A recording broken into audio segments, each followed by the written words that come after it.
Greetings, First Presbyterian Church family. It is cold, baby. It's cold outside.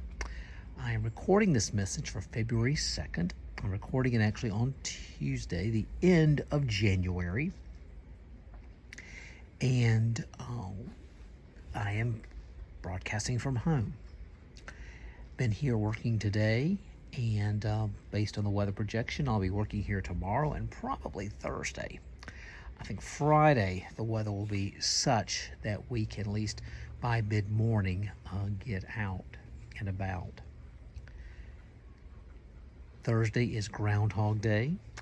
It is, in one reckoning of the calendar, it is actually the beginning of spring, with the idea that the equinoxes and solstices are the high points of a season, and thus, so the quarter points are in between. And also a tradition that it was kind of a post-Christmas reflection period, and that was supposed to end with that February 2nd, with a short break before you go into Lent. So again, this might be a good time just to reflect on how the year has started, how the year ended, and maybe you want to make any kind of thoughts, resolutions, practices to put in place following that. I want to share from Psalm 19:7-14. The law of the Lord is perfect, refreshing the soul. The statutes of the Lord are trustworthy, making wise the simple. The precepts of the Lord are right, giving joy to the heart. The commands of the Lord are radiant, giving light to the eyes. The fear of the Lord is pure, enduring forever. The decrees of the Lord are firm, and all of them are righteous. They are more precious than gold, than much pure gold. They are sweeter than honey from the honeycomb. By them your servant is warned. In keeping them there is great reward. But who can discern their own errors? Forgive my hidden faults. Keep your servant also from willful sins. May they not rule over me.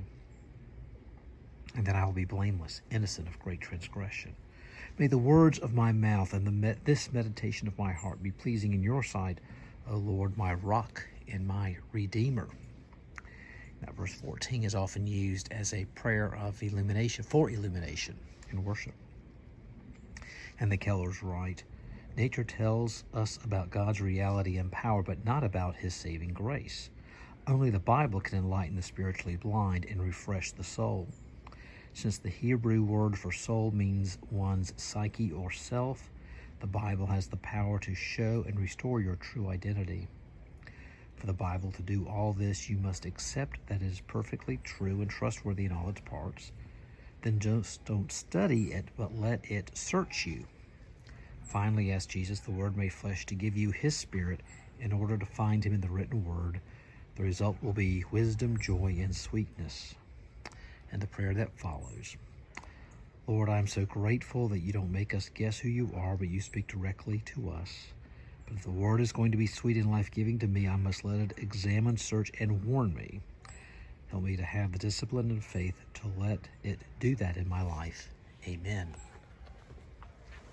And then reaching down here to my, I got my next door neighbors. So I'm sure they'd love being on this. They're good people. But anyway, let me share insight from the Proverbs. And this reminds me, came across this, just some words. Does reflect, connect a bit to our psalm lesson, and it also brings back some memories. He who restrains his words has knowledge, and he who has a cool spirit is a man of understanding. Even a fool, when he keeps silent, is considered wise. When he closes his lips, he is counted prudent. And this is from Proverbs 17:27-28. That last one reminds me of advice from my parents when I was a much younger child and quite certain of some things, and tended to let people know exactly what I thought. They would share that. And I look back here. I'm going to let that. This is going to focus it. I mean, do you see how many times I've underlined those verses and noted them over the years? I've had this Bible for since 1984. Y'all do the math. Oh my gosh, almost 40 years. But anyway, just some thoughts there. I hope you all stay safe and stay warm, and hope to see you soon.